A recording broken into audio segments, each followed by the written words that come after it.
بسم اللہ الرحمن الرحیم ایاک نعبد و ایاک نستعین۔ میرے پاکستانیوں،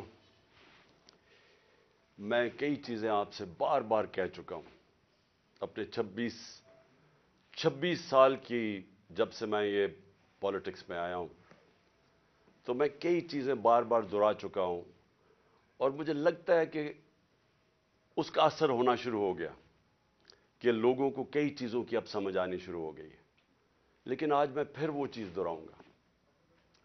26 سال پہلے میں نے اپنی پارٹی کا نام رکھا تھا انصاف کی تحریک، جس کو انگریزی میں کہتے ہیں رول آف لا،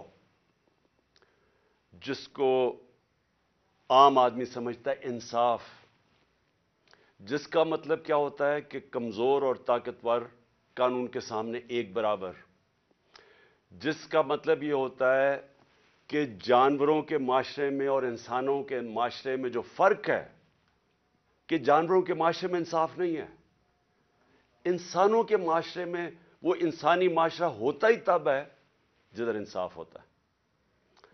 جنگل کا قانون اس کو کہتے ہیں، اس معاشرے کو، اور جس کو دوسرا نام بنانا ریپبلکس دیتے ہیں، جدھر مائٹ از رائٹ ہوتی ہے، جدھر طاقتور قانون سے اوپر ہوتا ہے، جدھر کمزور کو طاقتور سے تحفظ نہیں ملتا۔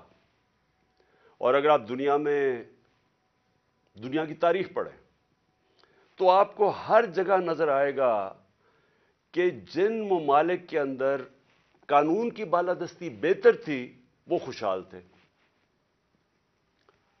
رومن ایمپائر دیکھ لیں، اس سے پہلے گریک سویلائزیشن تھا، جن کا تاریخ جانتی ہے۔ رومن ایمپائر دیکھ لیں، رومن لاز تھے، قانون تھے، باقیوں کو وہ باربیرینز کہتے تھے کیونکہ وہاں قانون نہیں تھے، وہاں انصاف نہیں تھا۔ اور ہم جو مسلمانوں کی تاریخ ہے، میں کیوں بار بار جب سے میں پرائم منسٹر بنا میں بار بار آپ کو مدینہ کی ریاست کی بات کرتا رہا، کیونکہ مدینہ کی ریاست کی بنیاد رکھی گئی تھی عدل اور انصاف پہ۔ جو میرے نبی صلی اللہ علیہ وسلم نے اس قوم کو اٹھایا تھا، 2 سپر پاور تھیں تب بھی، 2 بڑی بڑی طاقتیں تھیں، آدھی دنیا دونوں طاقتوں کی نیچے تھی۔ ادھر سے ان لوگوں کی حیثیت ہی نہیں تھی، ان کو میرے نبی صلی اللہ علیہ وسلم نے دنیا کی امامت کروائی، لیکن بنیاد رکھی عدل اور انصاف پہ۔ قانون کے سامنے سب ایک برابر، فرمایا کہ میری بیٹی بھی اگر جرم کرے گی تو اس کو سزا ملے گی۔ اور پھر جو آج پاکستان کے حالات ہیں، انہوں نے آج سے 1500 سال پہلے تقریباً کہہ دیا تھا کہ وہ قومیں جو طاقتور کے لیے ایک قانون بناتی ہیں اور وہ جرم کرتے ہیں ان کو نہیں پکڑتی اور صرف کمزوروں کو جیلوں میں ڈالتی ہیں، وہ تباہ ہو جاتی ہیں۔ یہ میرے نبی نے 1500 سال پہلے کہہ دیا تھا۔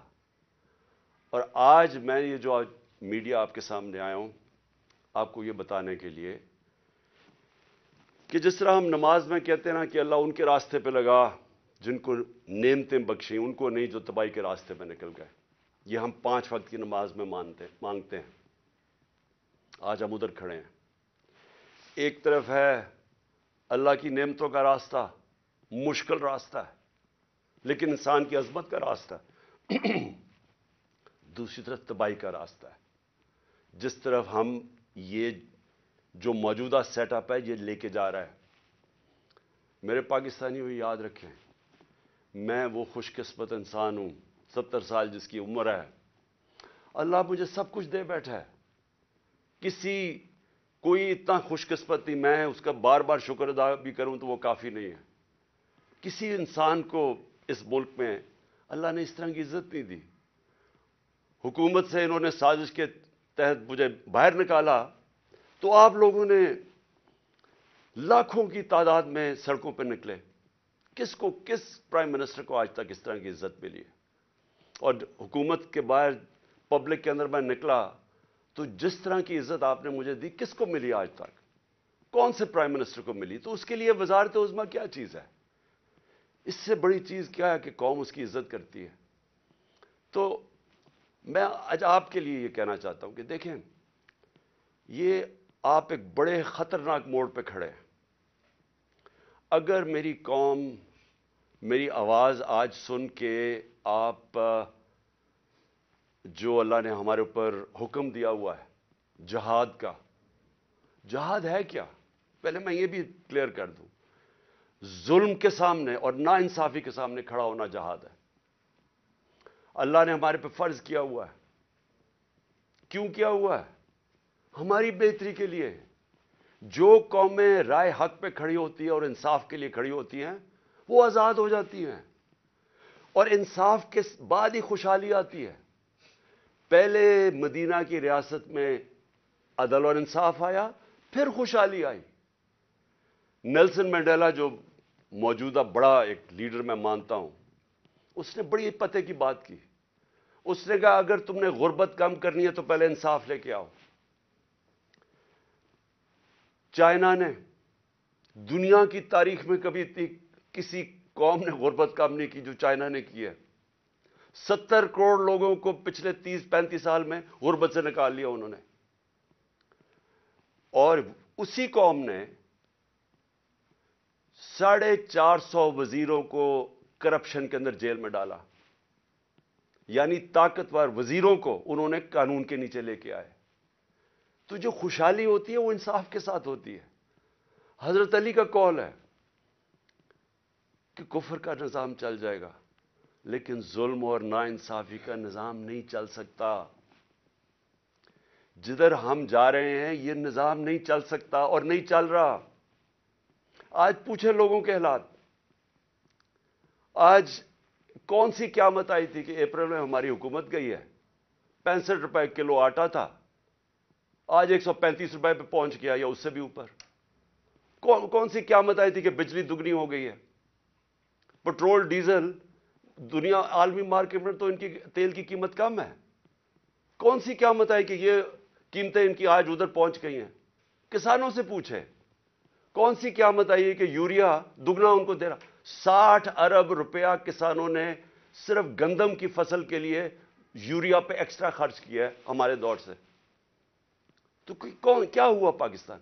یعنی ہماری حکومت جانے سے اب تک یہ کیا ہوا کہ بجلی آج دگنی ہو گئی ہے؟ بجلی کے بل لوگوں سے پوچھیں، آج عوام سے پوچھیں تو صحیح ان کے حالات کیا ہیں، اور ابھی مزید اور مہنگائی آنے والی ہے۔ لیکن جو اس ملک کے طاقتور ڈاکو تھے انہوں نے اربوں روپے کے اپنے کرپشن کے کیسز ختم کروا لیے۔ 1100 ارب روپے کے اپنے کرپشن کے کیسز ختم کروا دیے اور قوم کو انہوں نے بھیج دیا تباہی کی طرف۔ آج ہمارا ملک، کبھی بھی ہمارے معاشی حالات ایسے نہیں تھے جو آج ہیں۔ تو یہ کیوں ہے؟ سوال پوچھیں نا اپنے آپ سے، کیوں ہے؟ ہم سب سے زیادہ، میں پاکستانی، میں آپ کو بتاؤں جب میں مکہ گیا ہوں، مدینہ گیا ہوں، سب سے زیادہ مسلمان پاکستانی مجھے ملے وہاں۔ ہم یہاں تبلیغی جماعت کا اجتماع ہوتا ہے، 20 لاکھ لوگ جمع ہو جاتے ہیں، کیونکہ سارے یا عاشق رسول ہیں، اپنے دین میں ماننے والے لوگ ہیں۔ لیکن کیا وجہ ہے کہ ہم تباہی کے راستے پہ کھڑے ہیں؟ کیوں نہیں اللہ ہماری دعائیں کیوں نہیں سن رہا؟ کیونکہ اللہ نے کئی قانون بنائے ہوئے ہیں۔ سارے جتنے اللہ کے پیغمبر دنیا میں آئے تھے، سب ان کی دو میسیجز ہی تھیں، صرف پیغام دو تھے: انصاف قائم کرو اور انسانیت، یعنی کمزور کی مدد کرو، جو کہ جانوروں کے قانون کے اندر کمزور کی سروائیول آف دا فٹسٹ ہے، کمزور مر جاتا ہے۔ انسانی معاشرے میں ہم اپنے کمزور طبقے کی مدد کرتے ہیں۔ جس کو پہلی دنیا کی تاریخ میں فلاحی ریاست بنائی تھی وہ مدینہ میں بنائی گئی تھی، انسانیت کا نظام آیا تھا۔ تو ہم اپنے آپ سے پوچھیں کہ آج وہ ملک جو خیرات دینے میں سب سے زیادہ ہے، میں اس کے سامنے ہوں، کبھی یعنی کہیں دنیا کے اندر کینسر ہاسپٹل کے اندر 75% مریضوں کا مفت علاج نہیں ہو سکتا، صرف پاکستان میں ہے۔ کیونکہ لوگ جب دیکھتے ہیں، جب کسی ادارے کو، جو خیراتی ادارے کے اوپر جب اعتماد کرتے ہیں، تو اس سے زیادہ کھلے دل کے لوگ ہی کوئی نہیں ہے۔ تو ہم وہ قوم ہیں جو ترستی ہے، جس کا نعرہ تھا کہ پاکستان کا مطلب کیا، لا الہ الا اللہ، عظیم نعرے. ہم نے اللہ سے دعویٰ کیا کہ اللہ تیرے سوا ہم کسی کے سامنے نہیں جھکتے، ہم آزاد لوگ ہیں، ہم نے آزادی کا دعویٰ کیا. آج اپنے حالات ہم دیکھیں، نہ ہمارے پاس آزادی ہے، نہ یہاں خوشحالی ہے. غربت بڑھتی جا رہی ہے، دن بدن قیمتیں بڑھتی جا رہی ہیں. تنخواہ دار طبقے سے پوچھیں کہ کیا حالات ہیں ان کے. پوچھیں آج بزنس مین سے، سب دکان، آج فیکٹریاں بند ہو رہی ہیں. پوچھیں آج بزنس، کون سی، کسانوں سے پوچھیں، کسی سے پوچھیں، خاص طور پہ تنخواہ دار طبقے سے آج پوچھیں کہ وہ گزارا کیسے کر رہا ہے. تو کیا وجہ ہے اس کی؟ میں آج آپ کو بتاتا ہوں. اس کی وجہ ایک ہے کہ یہاں ظلم اور ناانصافی کا نظام ہے. میرے نبی صلی اللہ علیہ وسلم نے کہہ دیا تھا 1500 سال پہلے کہ طاقتور اگر چوری کرے تو آپ اس کو این آر او دے دیں، اور بیچارے غریب لوگ جیلوں میں جائیں، اور پھر سمجھیں کہ اللہ ہماری دعائیں قبول کرے گا. اور اس لیے جہاد اس نے ہمیں کہا ہے کہ ظلم کے سامنے کھڑے ہو، ناانصافی کو قبول نہ کرو. اور آج میں خاص طور پہ مخاطب ہوں اپنی پاکستان کی عدلیہ سے، اور اس کے بعد پاکستان کی وکلا برادری سے. دیکھیں، اللہ نے آپ کے اوپر بہت بڑی ذمہ داری سونپی ہے. یہ وقت ہے آپ کا کہ آپ اس ملک میں رول آف لا کے لیے کھڑے ہوں. میں یہ آپ کو پورے ایمان سے کہتا ہوں کہ جس طرف یہ لے کے جا رہے ہیں، ہمیں کوئی مستقبل نہیں ہے اس ملک کا. جس طرح کے فیصلے کیے جا رہے ہیں، جس طرح کی انصاف کی اور قانون اور آئین کی دھجیاں اڑائی جا رہی ہیں، جس طرح وہ جنگل کا قانون نافذ کیا جا رہا ہے، اس طرح ہمارے ملک کا کوئی مستقبل نہیں ہے. پہلی دفعہ لوگوں کو خوف آنا شروع ہو گیا ہے. لوگ پاکستان سے امید ان کی چلی گئی ہے. 8 لاکھ لوگ ہمارے 7-8 مہینے میں پروفیشنلز، وہ طبقہ جو ایک ملک کی جان ہوتا ہے، وہ چھوڑ کے چلا گیا ہے. باہر لوگ سرمایہ کاری کے لیے نکل گئے ہیں کیونکہ امید جانی شروع ہو گئی ہے. تو اس لیے میں اپنے معزز عدلیہ، اپنے ججز سے اور اپنی وکلا کمیونٹی سے، میں آج آپ سے خاص طور پہ آج اپیل کر رہا ہوں اپنے ملک کی خاطر. میں پھر سے ریپیٹ کرتا ہوں کہ اللہ نے عمران خان کو جو دے دیا ہے، میں اپنی خوابوں میں بھی نہیں سوچتا تھا کہ وہ مجھے اس طرح کی عزت دے گا. اور انسان کیا چاہتا ہے دنیا میں؟ عزت ہی چاہتا ہے. انسان کے تو پیسے بناتا ہے عزت کے لیے، پاور میں آتا ہے عزت کے لیے. تو جب اللہ نے اتنی عزت دے دی ہے تو مجھے اور کیا مل سکتا ہے؟ میں صرف اس وقت آپ سب کے لیے کھڑا ہوں. میری جو ساری جد و جہد ہے وہ آپ کے لیے، اور آپ کو اس کے لیے سب کو کھڑا ہونا پڑے گا. میں سارے پاکستانیوں کو کہہ رہا ہوں، آپ اگر آج نہ کھڑے ہوئے، میں آپ کو یقین دلاتا ہوں کہ آگے اندھیرا ہے. میری آواز کیوں بند کرنے کی کوشش کی جا رہی ہے؟ کیوں وہ پولیس یہ فواد چودھری کو کیوں پکڑا ہے؟ کون سا جرم کیا اس نے؟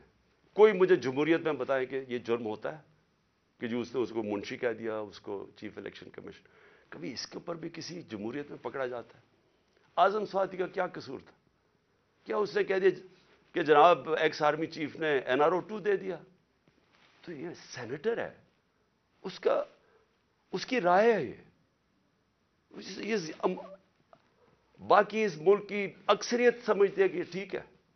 اس کو ننگا کر کے، تشدد کر کے، پھر وہ گندی ویڈیو، اور پھر اس کو پکڑ لیا، 30 FIR کاٹ دی. شہباز گل، ارشد شریف، جو ارشد شریف کی خبریں آتی ہیں کہ کس طرح اس سے کیا گیا. کیا بچہ جانتا ہے پاکستان میں کہ ارشد شریف جیسا خوددار، دیانتدار، کریڈیبل، ایک محب وطن شاید ہی کوئی صحافی آیا ہو. اس سے جو کیا ہے، اور یہ جو میرے اوپر قاتلانہ حملہ کس لیے کیا گیا؟ میں نے کون سا جرم کیا تھا؟ اور اس کے اوپر ابھی میں آتا ہوں جب میں باقی چیزیں بھی آپ کو سامنے رکھتا ہوں. لیکن میں آج اپنی قوم کو کہہ رہا ہوں کہ دیکھیں آپ کا مستقبل آپ کے ہاتھ میں ہے.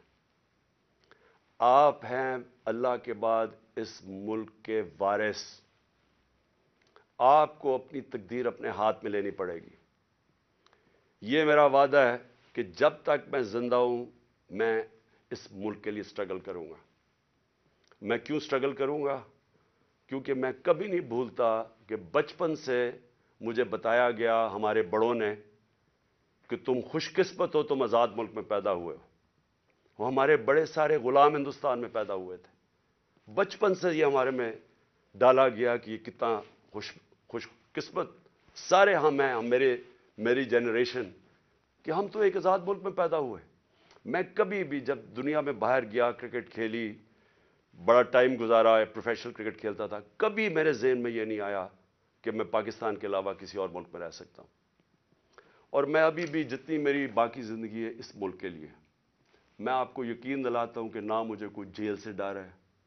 موت میں نے اپنے اتنے قریب سے دیکھی ہے کہ اتنے قریب سے دیکھی ہے. مجھے پورا اللہ پہ اعتماد ہے. میں لا الہ الا اللہ پہ ماننے والا انسان ہوں. جب اس کا فیصلہ ہوگا، قرآن شریف کے اندر آپ پڑھ لیں، آپ نہ آگے ہوتا ہے ٹائم نہ پیچھے ہوتا ہے. اس لیے مجھے کوئی فکر کسی کی نہیں ہے. اور مجھے کوئی یہ جو ہر وقت جیل لے کے جانے لگے ہیں، مجھے اس سے کوئی فکر نہیں ہے. اور نہ ہی میں آپ سب کو کہتا ہوں آپ کو یہ جیل سے ڈرنا نہیں چاہیے. جیل کا ڈراوے جی جیل میں ڈال دیں گے، ڈال دیں جیل میں، کتنوں کو ڈالیں گے.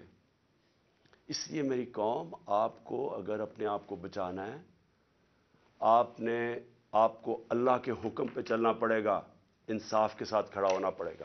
اب میں اپنی عدلیہ سے پہلے آتا ہوں.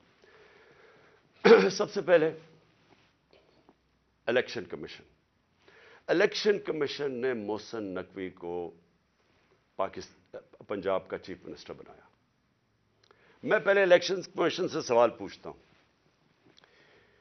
کہ کیا آپ کو نہیں پتا کہ جو آئین کا آرٹیکل 218 اس کی شق 3، کیا آپ کو نہیں پتا کہ آپ کی سب سے بڑی ذمہ داری صاف اور شفاف الیکشن کروانا ہے؟ یہ آپ کی سب سے بڑی ذمہ داری. تو میں سوال یہ پوچھتا ہوں کہ کس بیسس پہ آپ نے محسن نقوی کو چنا؟ باقی نام کس بیسس پہ آپ نے ریجیکٹ کیے؟ جبکہ ہم نے وہ نام چن کے دیے جو ہم سمجھتے تھے کہ نون لیگ ایکسپٹ کر جائے گی ان کو، کیونکہ سکھیرا صاحب اس وقت کیبنٹ سیکرٹری ہیں، شہباز شریف کے کیبنٹ سیکرٹری ہیں. اس سے بعد ناصر کھوسہ کا نام دیا جو ان کے پرنسپل سیکرٹری نواز شریف کے رہ چکے ہیں، شہباز شریف کے چیف سیکرٹری. یعنی وہ لوگ جو ان کو ایکسیپٹیبل ہے. ہم نے اپنی طرف سے نیوٹرل امپائر رکھنے کی کوشش کی. تو کس بیسس کے اوپر یہ محسن نقوی کو آپ لے کے آئے؟ کیا آپ اس کے بیک گراؤنڈ کا نہیں پتا تھا؟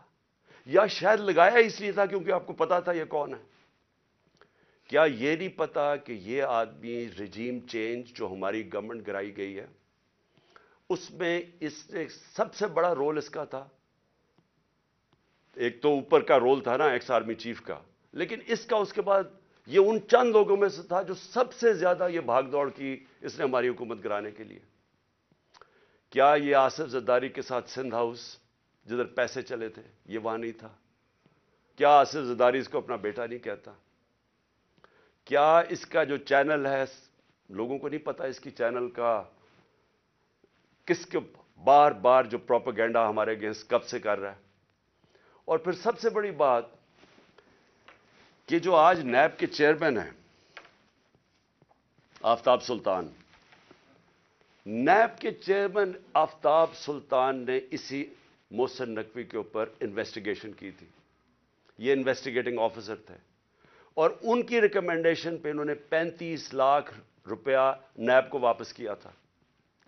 تو میں الیکشن کمیشن سے پوچھنا چاہتا ہوں کہ کوئی اور آپ کو نہیں ملا کہ صرف چن کے آپ وہ آدمی لے کے آئے ہیں جو کہ ہمارا سب سے خلاف تھا؟ اور اس نے آتے ساتھ ہی کیا کیا؟ یہ جو اب فواد چودھری کا ہوا ہے 3 دفعہ، اور میں جج صاحب کو سلام کرتا ہوں، 3 دفعہ انہوں نے کہا کہ فواد چودھری کو طلب کیا عدالت میں، اور تینوں دفعہ نہیں اس عدالت میں پریزنٹ کیا گیا. تو کیا یہ محسن نقوی اس کی پہلی آتے ساتھ ہی اس نے اپنے کارنامے دکھا دیے ہیں. اس کے بعد اس نے جو اس نے اپوائنٹمنٹس کی ہیں, کیا یہ فری اینڈ فیئر الیکشن ہو رہا ہے کہ سارے وہ پولیس آفیسر جنہوں نے ہمارے اوپر تشدد کیا تھا 25 مئی کو, ان ساروں کو واپس لے آیا؟ ایڈوکیٹ جنرل آفس کے اندر وہ سارے لوگ جو کہ حمزہ شریف کے دوران تھے, ان کو واپس لے آیا؟ کیا یہ صاف اور شفاف الیکشن کی تیاری ہو رہی ہے؟ کیا اس کو کہتے ہیں a neutral caretaker setup? Caretaker setup کا تو مطلب ہی یہ تھا کہ ایک نیوٹرل امپائر آئے گا. کیا یہ نیوٹرل امپائر ہے؟ اور ابھی سے ہی پولیس نے ہراساں شروع کر دیا ہے ہمارے ورکرز کے اوپر. 1-2 گرفتاریاں شروع ہوگی اور پلان بن گیا پکڑنے کا. اور یہ جو فواد چودھری کا ہوا ہے, تو یہ ابھی سے ہی پورا پری پلان بنا ہوا ہے.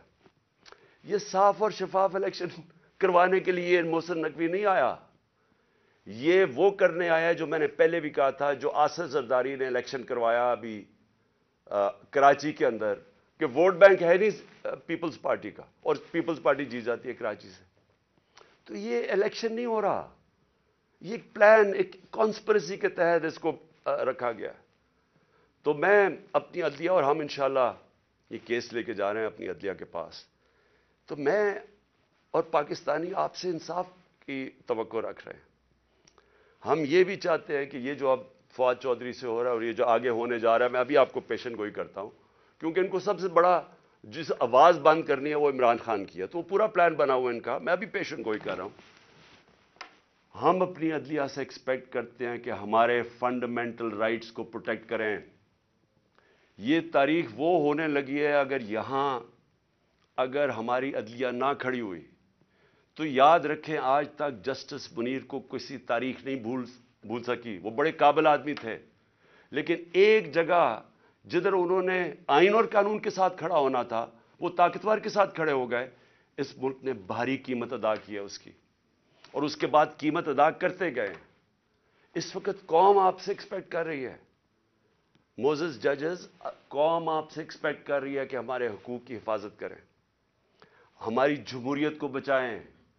یہ جو اب تباہی مچنے لگی ہے ہماری جمہوریت کے اوپر, اور جو ہو رہا ہے اور جو رجیم چینج کے بعد ہوا ہے, میں آپ کو یقین دلاتا ہوں کہ میں مشرف کے مارشل لاء میں اپوزیشن میں تھا. 8 دن مجھے جیل میں ڈالا, تب بھی میں نے کبھی اس طرح کا ظلم, فیشزم, اس طرح کی میں نے کبھی ایک سٹیٹ کو اپریس کرتے ہوئے میڈیا کے لوگوں کو, ہمارے ورکرز کو, میں نے کبھی ایسے نہیں دیکھا جو آج میں دیکھ رہا ہوں پاکستان کے اندر. تو اور مجھے افسوس سے کہنا پڑتا ہے کہ ہماری عدلیہ نے ہمارے فنڈامنٹل رائٹس کی حفاظت نہیں کی. اگر کی ہوتی تو آج وہی جو 25 مئی والے وہ آفیسرز جنہوں نے تشدد کیا تھا, 3 بجے رات کے لوگوں کے گھروں میں گھس کے انہوں نے لوگوں کو پکڑ کے جیلوں میں لے کے گئے تھے, ظلم کیا تھا, لوگوں کو امبیرس کیا تھا. آرٹیکل 14 کانسٹیٹیوشن کا ہماری ڈگنیٹی, ہماری عزت پروٹیکٹ کرتا ہے. انہوں نے سارے لوگوں کو نہ چادر اور چار دیواری کا سوچا, نہ قانون کا سوچا, ظلم کیا. وہ آج آفیسر پھر واپس آ گئے. ہمارے پاس سوائے عدلیہ کے جانے کا کون سا راستہ ہے؟ دوسرا راستہ ہے سڑکوں پہ آ جائیں, دوسرا راستہ ہے ملک کو اور نقصان پہنچائیں جو یہ آگے پہنچا سکے ہیں. اس لیے میں اپنی عدلیہ سے ریکویسٹ کرتا ہوں. اور پھر میں ذرا 2-3 اور چیزیں بتا دوں. جے آئی ٹی, اب جے آئی ٹی بنی تھی, میرے اوپر قاتلانہ حملہ ہوتا ہے. پہلے تو 16 دن کچھ ہوتا ہی نہیں ہے, نہ کوئی investigation. Police F I R کاٹ کے دیکھ دیتی کہ صرف ایک شوٹر تھا اور دینی انتہا پسند نے اٹیک کیا تھا, جو میں پہلے سے ہی سپٹمبر اور اکتوبر میں نے کہہ دیا تھا کہ میرے اوپر واردات ہونے والی ہے اور نام لیں گے دینی انتہا پسند کا. پوری کانسپریسی بنی ہوئی مجھے قتل کرنے کی. میں پہلے کہہ بیٹھا تھا, مجھے پتا بھی تھا اس کے پیچھے کون ہے, اور میں نے ان کے جیسے ہی ہوا میں نے ان کے نام لیے. اپنی حکومت ہوتے ہوئے, پنجاب پولیس ہمارے نیچے ہوتے ہوئے میں اپنی ایف آئی آر نہیں کٹوا سکا. اور مجھے پتا ہے میں کیوں نہیں کٹوا سکا, کیونکہ دوسری طرف طاقتور لوگ تھے. اور ہماری ملک کی تاریخ ہے کہ جب طاقتور کا کمزور سے مقابلہ ہوتا ہے تو انصاف نہیں ہوتا. تو لیکن جو جے آئی ٹی کی رپورٹ ہے یہ ذرا سننے والی چیزیں ہیں. اور پھر کیسے اس جے آئی ٹی کو آپ آتے ساتھ ہی حکومت نے پہلی چیز کی ہے جے آئی ٹی بند کی ہے. یہ کس قانون کے تحت کی ہے؟ جے آئی ٹی تو پنجاب کی جے آئی ٹی تھی. فیڈرل گورنمنٹ تو جے آئی ٹی نہیں بنا سکتی. اور جے آئی ٹی کی فائنڈنگز، جو فائنڈنگز سامنے آئی ہیں ذرا یہ سن لیں، اس کی وجہ سے یہ بند کی گئی ہے. میں ذرا آپ کو بتانا چاہتا ہوں ساری قوم کو کہ میرے اوپر جو حملہ ہوا تھا جب انہوں نے ایف آئی آر کٹائی پولیس نے، میری نہیں کاٹی، انہوں نے کہا تھا ایک شوٹر ہے. ذرا آپ یہ سنیں، اب تک جے آئی ٹی نے جو عدالت میں جو رکھ چکی ہے، جو عدالت میں چیزیں رکھ چکی ہیں وہ ذرا سنیں. سب سے پہلے انہوں نے یہ کہا جو کہ ڈی پی او گجرات تھا غضنفر حسین اور ایس ایس پی ندیم حسین جو سی ٹی ڈی لاہور تھا، دونوں پنجاب گورنمنٹ کے نیچے تھے.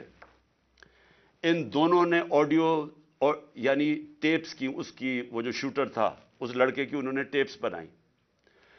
اور جب اس کی ٹیپس بنائیں تو جب جے آئی ٹی نے مانگا ان سے ان کا موبائل فون، اور جب جے آئی ٹی نے ان کو بلایا ان دونوں کو، انہوں نے صاف انکار کر دیا کہ ہم جے آئی ٹی میں نہیں آتے.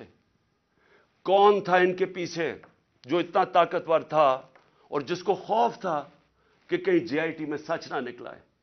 ان کو روک دیا. پھر ذرا آگے چلیں. اس کے بعد جب جو سیکنڈ جو دوسری ویڈیو بن رہی تھی، وہ نوید جو شوٹر تھا اس کی سی ٹی ڈی میں جب اس کی جو ویڈیو بن رہی تھی، اب ذرا یہ سنیں. رپورٹ لکھتی ہے جے آئی ٹی کے 4 سے 5 جو نامعلوم لوگ وہاں موجود تھے. وہ کون تھے؟ پولیس سی ٹی ڈی کے اندر اس کی بنایا جا رہا ہے اس کا سیکنڈ ویڈیو، اور وہ بھی اس کی کون سا قانون اجازت دیتا ہے کہ پولیس ویڈیوز بنا کے ریلیز کرتی رہے میڈیا کو؟ لیکن وہاں جو سب سے زیادہ چیز ہے 4 اور 5 وہ جے آئی ٹی کہتی ہے نامعلوم لوگ وہاں بیٹھے ہوئے تھے. یہ کون تھے؟ پھر اسٹیبلش ہو جاتا ہے 3 طریقوں سے. آئی وٹنسز جو گواہ دیکھتے ہیں وہ شوٹر کو 3، ایک فورینزک کے ذریعے، اور ایک پھر فورینزک کے ذریعے یعنی کہ جو خول ملے تھے ان کی گولیوں کے، وہ 3 جگہ سے ملے. اور کرائم سین رپورٹ جو تھی، ان سب نے ثابت کیا کہ 3 شوٹر تھے. یعنی جو انہوں نے رپورٹ بنائی تھی کہ صرف ایک دینی انتہا پسند نے قتل کرنے کی کوشش کی، اس کو سب کو رد کر دیا. اس لیے یہ آتے ساتھ ہی انہوں نے جے آئی ٹی بند کی، کیونکہ میں نے نام تو ایک شہباز شریف کو رانا ثناء اللہ کا لیا ہوا ہے، اور وہی بیٹھے ہوئے ہیں فیڈرل گورنمنٹ میں، اور انہوں نے آ کے انہی کے نیچے اب جے آئی ٹی بنے گی. اس لیے میں نے پہلے دن کہا تھا کہ چیف جسٹس صاحب آپ کے نیچے اگر انکوائری ہوگی تو شاید انصاف ملے. ان کے ہوتے ہوئے، اور وہ جو ایجنسی کا آفیسر ہے ڈرٹی ہیری، مجھے کوئی امید انصاف کی نہیں تھی. اور وہ آپ ذرا دیکھیں کہ جو اس جے آئی ٹی نے جو چیزیں بھی نکالی اس کے اوپر بھی ذرا دیکھیں کہ انہوں نے کس طرح اس کو بند کرنے کی کوشش کی. پھر یہ ثابت ہو گیا کہ جو لڑکا نوید تھا وہ کوئی دینی انتہا پسند نہیں تھا، اور اس کو ٹریننگ دی گئی تھی پسٹل شوٹنگ کے اندر. کوئی پسٹل شوٹنگ ایسے نہیں کرتا کہ سیدھی ایسے ریپڈ فائر کرے، وہ ٹرینڈ تھا. اور جو 5ویں چیز سامنے آئی، 4 جے آئی ٹی ممبرز کے اوپر پریشر ڈالا گیا. کس نے ڈالا؟ اور انہوں نے اپنی چینج کی رپورٹ، جو عدالت میں جو تھی رپورٹ اس کی فائنڈنگ چینج کر دی. اور پھر کیا ہوتا ہے، جو پروسیکیوٹر جنرل ہے،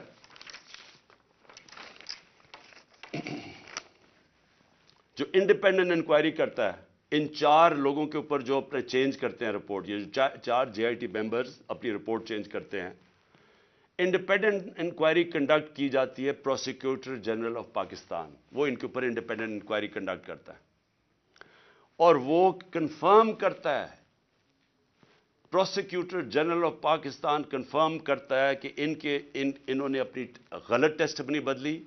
3 شوٹرز تھے، اور اس نے ریکمینڈ کیا کہ ان کے اوپر کرمنل پروسیڈنگز کی جائیں. کہ انکوائری کو سیبوٹاج کرنے کے لیے جو 4 جے آئی ٹی ممبرز نے جنہوں نے چینج کیا ہے. تو میرا سب سے بڑا سوال یہ ہے کہ آتے ساتھ ہی پنجاب گورنمنٹ جب سے یہ آیا ہے, انہوں نے سب سے پہلے کیوں انہوں نے اسٹڈی کر لیتے, دیکھ تو لیتے کہ جے آئی ٹی رپورٹ میں کیا فائنڈنگز ہیں, بڑی تفصیل میں انہوں نے فائنڈنگز دی ہوئی ہیں. آتے ساتھ ہی اس کو کیوں بند کیا؟ اور پھر جو سب سے زیادہ کام کر رہا تھا, پہلے تو یہ 4 بھگا دیے, جو سب سے زیادہ کام کر رہا تھا, میں اس کا نام دیتا ہوں, وہ بڑا مجاہد, اس طرح بھی ماشاءاللہ ایسے لوگ تھے, انہوں نے آتے ساتھ ہی یہ جو محسن نقوی نے اور کیا کام کیا کہ اس نے جو لڑکا جو سب سے زیادہ کام کر رہا تھا, اس کا میں نام اس لیے بتانا چاہتا ہوں کیونکہ سعید انور شاہ, یہ انویسٹیگیٹنگ آفیسر تھا جس نے کھڑا ہوا اور جس نے عدالت کے اندر چلان دیا, انہوں نے آتے ساتھ ہی اس کو سسپینڈ کر دیا. تو میں اس سے کیا مجھے نظر آتا ہے, اس سے مجھے نظر آتا ہے کہ اگر کسی کو بھی شک بھی تھا کہ اس کے پیچھے طاقتور لوگ تھے جنہوں نے یہ سارا پلان کیا ہے, وہ شک ساروں کے دور ہو جانے چاہیے. یہ پلان تھی کانسپریسی, اور یہ لوگ, یہ جو اوپر بیٹھے ہوئے ہیں شہباز شریف اور وہ جو دوسرا ہے رانا ثناء اللہ, وہ بالکل اس کے اندر ملوث تھے. کیونکہ اگر وہ ملوث نہیں تھے, ان کو کس چیز کا ڈر تھا؟ کیوں وہ یہ بار بار جے آئی ٹی کو سیبوٹاج کرنے کی کوشش کر رہے تھے, اور کر دیا. کیوں نہیں چلنے دیا جے آئی ٹی کو؟ بعد میں رپورٹس چیلنج ہو سکتی ہیں, اس کے اوپر کیس تو آگے چلتا ہے, لیکن کیوں انہوں نے کیا؟ کیونکہ ہمارے ملک کی تاریخ ہے. لیاقت علی خان کس نے ان کو قتل کیا ابھی تک کبھی نہیں پتا چلا. بے نظیر بھٹو کوئی پتہ نہیں, ایک دم اس کی جو سین تھا جدھر وہ بیچاری کو شہید کیا گیا, وہ سارا ایک دم کلیئر کر دیا. کس کے انسٹرکشن پہ کیا گیا کوئی کبھی نہیں پتا چلتا. اس لیے یہ جو پورا کور اپ ہو رہا ہے, یہ بھی کیونکہ طاقتور لوگ انوالوڈ ہیں, اس لیے کوئی پوری کوشش ہوگی اس کو کور اپ کرنے کے لیے. میں آگے اب چلتا ہوں. جب جو آئین ہے ہمارا, اور آئین بڑا کلیئر ہے, آئین کا آرٹیکل 105 یہ کہتا ہے کہ جیسے ہی ایک اسمبلی ڈیزالو ہوتی ہے, جیسی اسمبلی ڈیزالو ہوتی ہے تو گورنر 48 گھنٹے کے اندر وہ ایک ڈیٹ دیتا ہے الیکشن کی. یہ آئین کے اندر لکھا ہوا ہے, 105 آرٹیکل 105 میں لکھا ہوا ہے. نہ کے پی کے گورنر نے ابھی تک ڈیٹ دی ہے, نہ پنجاب کے گورنر نے ڈیٹ دی ہے. سوال یہ کیوں نہیں دی؟ ہم نے اپنی گورنمنٹ کیوں گرائی؟ کبھی سوچا کہ کوئی اپنی گورنمنٹ خود چھوڑ دیتا ہے, ڈیزالو کر دیتا ہے؟ کبھی اس ملک کی تاریخ میں ہوا ہے؟ 60% پاکستان جس کے اوپر ہماری گورنمنٹ ہو, ہم خود ہی کہیں کہ جی ٹھیک ہے یہاں ہم اسمبلیز ڈیزالو کرتے ہیں. میں نے نیشنل اسمبلی بھی اپریل کے اندر ووٹ آف نو کانفیڈنس سے پہلے میں نے وہ بھی کہا تھا کہ میں ڈیزالو کرتا ہوں, الیکشن کروا دیں. تو یہ اس لیے کرتے ہیں, ہم نے اس لیے فیصلہ کیا کہ جب ایک ملک کے اندر سیاسی طور پہ استحکام نہیں ہوتا تو معیشت کے اوپر ڈائریکٹ اس کا امپیکٹ جاتا ہے. ہم نے یہ اس لیے اپنی اسمبلیاں ڈیزالو کی کیونکہ ہمیں نظر آ رہا ہے کہ ملک تباہی کی طرف جا رہا ہے, ڈیفالٹ کی طرف جا رہا ہے. جس طرح میں پہلے کہہ بیٹھا ہوں کہ کسی طبقے سے پوچھ لیں آج پاکستان میں کہ معیشت کا کیا حال ہے, وہ سارے آپ کو یہ کی جواب دیں گے برے حالات ہیں, گر رہا ہے نیچے. تو ہم نے اس کو اس لیے اپنی گورنمنٹس کی قربانی دی کہ ہم یہ سمجھتے ہیں کہ اگر ہم نے اس ملک کو اٹھانا ہے واپس تو سب سے پہلے صاف اور شفاف الیکشنز کی ضرورت ہے. صاف اور شفاف الیکشنز کا مطلب پولیٹیکل سٹیبلٹی. جب لوگوں کو ایک اعتماد ہوگا, بزنس کمیونٹی کو جو باہر بیٹھی ہے, جو اندر بیٹھی ہے, کہ اب 5 سال کے لیے حکومت آ گئی اور پبلک مینڈیٹ کے ساتھ جو بڑے فیصلے کر سکتی ہے, جو ضرورت ہے آج پاکستان کو نکالنے کی اس دلدل میں سے, تو تب ہی ملک اٹھ سکتا ہے. ان کے اوپر تو نہ باہر نہ کسی کو اندر اعتماد رہ گیا ہے. تو یہ تو جتنی دیر چلتی رہے گی لوگوں کی تو تباہی ہے اس کے اندر. تو اس لیے ہم نے اپنی گورنمنٹس ڈیزالو کی تھی. ہمارا سوچ یہ تھی کہ اس کے بعد الیکشنز کی طرف ہم جائیں گے, اور اس لیے قربانی دی تھی. ابھی تک لگ یہ رہا ہے, اور یہ جو محسن نقوی کو لے کے آئے ہیں, اب یہ واضح ہو گیا کہ ان کا کوئی موڈ الیکشن کروانے کا نہیں ہے. میں اپنی عدلیہ سے پوچھتا ہوں کہ اب ذمہ داری آپ کی ہے کہ آئین کے اندر کوئی گنجائش نہیں ہے. جیسے ہی گورنمنٹ ڈیزالو ہوتی ہے آرٹیکل 105 105 واضح طریقے سے کہتا ہے کہ 90 دن کے اندر آپ نے الیکشن کروانے. اب ذمہ داری آپ کی ہے کیونکہ آپ کو دنیا دیکھ رہی ہے آپ کی طرف کہ کیا یہ آپ کریں گے یا نہیں کریں گے. کیونکہ میں پھر سے کہتا ہوں کہ مجھے افسوس سے کہنا پڑتا ہے کہ ہمارا ملک وہ نہیں بن سکا جو بننا چاہیے تھا. اور اس کی بہت بڑی وجہ یہ ہے کہ یہاں کبھی بھی رول آف لا نہیں ہوا. یا طاقتور ہمیشہ قانون سے اوپر ہے. تو یہ بار بار جب ہم ان سے بھی پوچھتے ہیں، یہ جو بیٹھے ہوئے ہیں اس وقت امپورٹڈ گورنمنٹ ایک ہارس ٹریڈنگ کے ذریعے رشوت دے کے خرید و فروخت کر کے آج بیٹھے ہوئے ہیں اوپر، یہ بھی کہتے ہیں جی ہو جائے گا، کوئی چیز ہو جائے گی، آگے چلے جائے گا الیکشن. بھئی کیسے چلے جائیں گے؟ آئین ہے یا نہیں ہے؟ اگر آپ کا ملک کے اندر آئین ہے اور کوئی قانون ہے تو پھر تو یہ آگے جا ہی نہیں سکتے 90 دن سے. تو یہ بھی آج میں اپنی عدلیہ کو کہنا چاہتا ہوں کہ اب آپ کے اوپر بہت بڑی ذمہ داری آنے والی ہے، کیونکہ یہ جو محسن نقوی کو لے کے آئے ہیں اس کا کوئی ان کا نہیں نظر آ رہا کہ یہ الیکشن کروائیں گے. پھر میں آخر میں اپنی قوم سے بس یہ بات کر کے اپنی بات ختم کرتا ہوں کہ دیکھیں، میں جس طرح شروع کیا تھا کہ اللہ میرے پہ بڑا مہربان رہا ہے، میں اس کا شکر ادا جتنا بھی کروں کم ہے کہ مجھے تو اس ملک میں جو آپ نے عزت دی وہ کسی کو دی نہیں پہلے. لیکن میں ایک چیز جانتا ہوں کہ میں کسی صورت اگر کسی کا خیال ہے کہ میں ان چوروں کے نیچے مان جاؤں گا ان کی غلامی، میں واضح کر دوں کہ آخری گیند تک لڑوں گا، آخری اپنی سانس تک ان کا مقابلہ کروں گا. کوئی مجھے نہ جیل اور نہ یہ جو ڈراتے رہتے کوئی فکر نہیں ہے.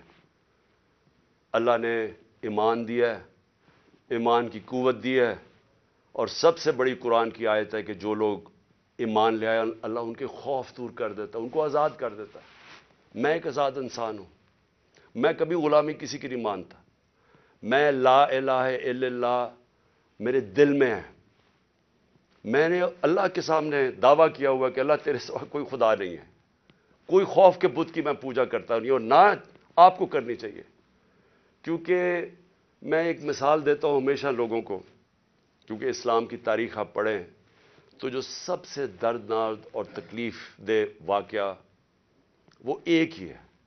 جس طرح حضرت امام حسین کی شہادت ہوئی، اور میں ہمیشہ یاد کراتا ہوں لوگوں کو کہ کوفہ کے لوگوں کو انہوں نے تو بلکہ دعوت دی تھی امام حسین کو، ان کو پتا تھا وہ راہ حق پہ ہے، ان کو پتا تھا کوفہ کے لوگوں کو، لیکن یزید کے خوف کے ظلم کے خوف کی وجہ سے انہوں نے اتنا بڑا سانیہ ہونے دیا اسلام میں.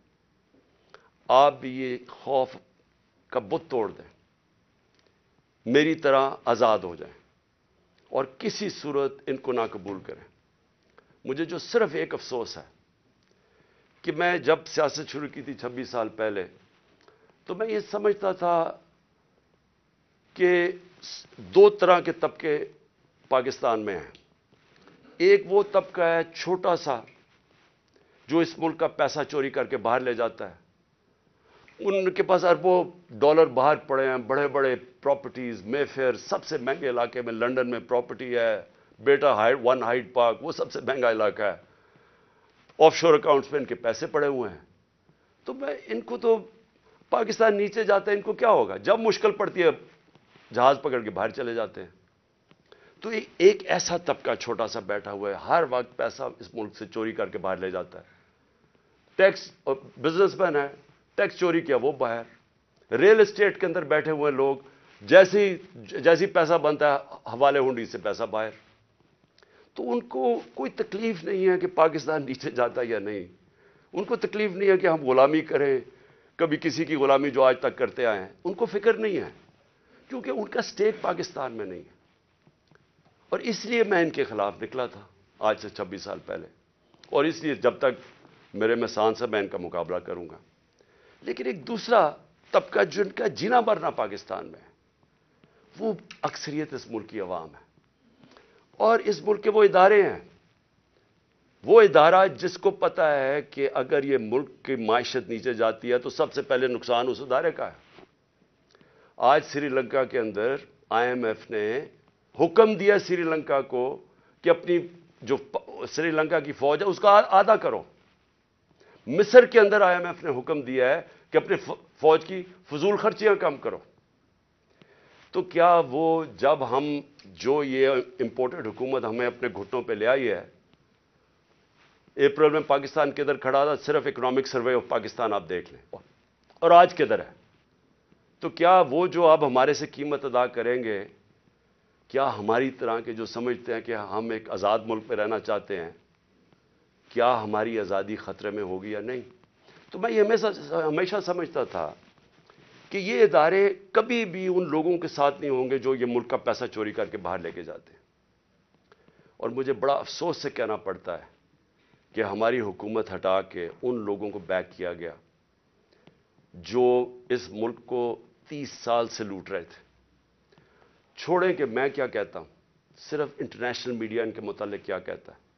آج تو ٹیلی فون ہے، اپنا گوگل کر لیں کہ ان دونوں بڑے خاندانوں کے اوپر انٹرنیشنل میڈیا کیا کہتا ہے. ان کے خلاف ہماری اسٹیبلشمنٹ نے، ہماری ایجنسیز نے کیا کیا چیزیں نکالی ہوئی ہیں ان کی چوری کے اوپر.